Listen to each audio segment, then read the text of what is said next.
Hi everybody, today I'm going to talk to you about the NIC test, which is the newest test that's offered by the Registry of Interpreters for the Deaf. And this test replaces the CICT test, which is coming to its end in 2008. So this is the test that if you're a new interpreter, you're likely to be taking to achieve your certification. And the NIC test, or any of the tests offered by RID, is very movable or portable with you throughout the United States, which means if you move from state to state, most states will accept your certification from RID using any of the older certifications or using the new NIC test. So let me tell you a little bit about the NIC test. Some important things that you'll need to know. There are three parts to the NIC test. The first part is the knowledge test. The knowledge test is the written examination. And the written exam, which we'll talk a little bit more about on a different video, is 150 questions that are going to test your knowledge of being an interpreter, the interpreting profession, working with deaf. So you must take the written test before you can even take the performance tests. So once you take the written test, if you pass it, you then have 5 years to take and pass a performance test. However, there is a little interesting requirement that is something you need to make sure that you're aware of and that you consider when you decide to take the test. A few years ago, RID decided that they would enact an educational requirement to be able to take the performance part of the test. So here's the deal. You may take the written test without having an associate's degree or a bachelor's degree. It is possible for you to pay the fee and register and take the knowledge test or the written test. Once you take and pass that test, you have 5 years to take and pass the performance test. However, you must also have the appropriate degree based on when you decide to take the performance test. So again, just very clearly, you do not need a degree to take the written knowledge test part of the NIC. You must have a degree starting in July of 2009, July 1st, 2009. You must have an associate's degree to be able to take and pass the NIC performance tests.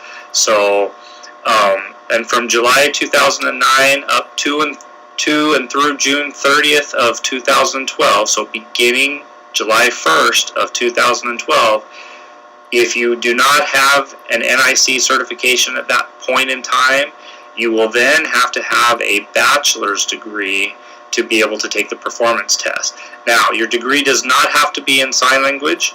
It does not even have to be in interpreting.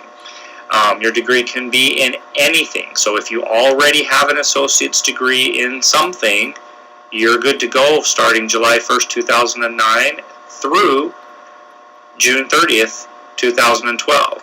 If you already have a bachelor's degree in something, you actually are ready to go. You don't have to worry about getting a new degree in sign language or a new degree in interpreting.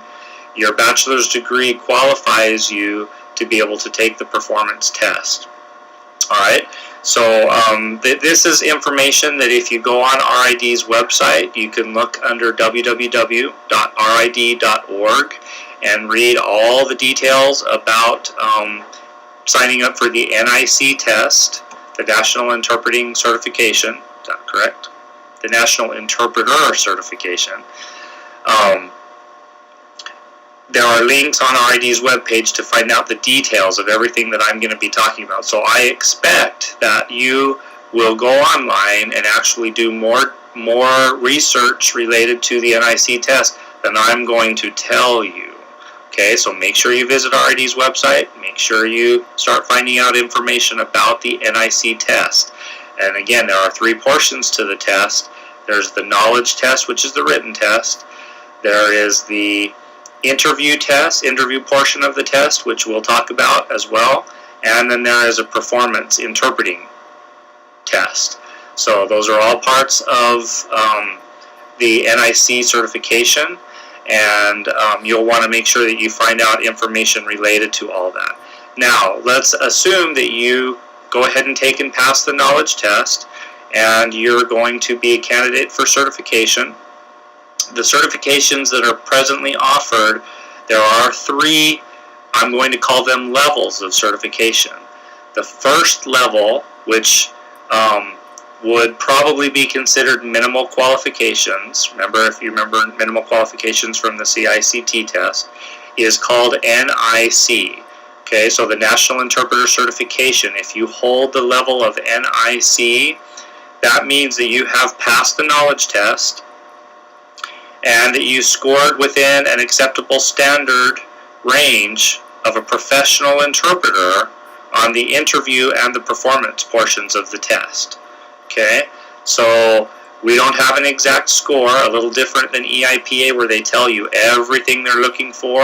RID does not, which is fine. If you incorporate all those things you learned from the EIPA test, all the things that they evaluate, I'm sure you'll do very well on the the NIC test. So the first level of certification is called NIC. The next level up from the NIC is called NIC Advanced.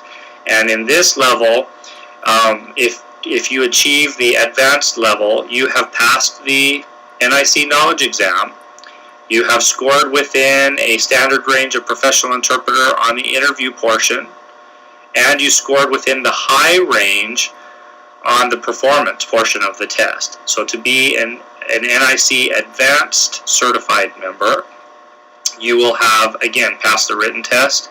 You will have scored a standard score on the interview portion of the test, and you will have scored a high score on the performance portion of the test.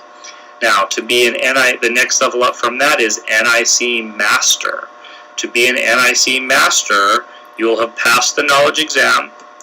You will have scored within a high range of professional interpreter on both the interview and the performance portions of the test. So you're not scoring in standard range, you're scoring in high range. Okay? And that makes you an NIC Master, which would be, at the moment, the highest level of certification available to interpreters here in the United States, in most states. Okay? So that's some general introductory information about the NIC test, the National Interpreter Certification, and hopefully you'll do your research on RID's website to find out more specific details related to that, and I'll be chatting with you again very soon.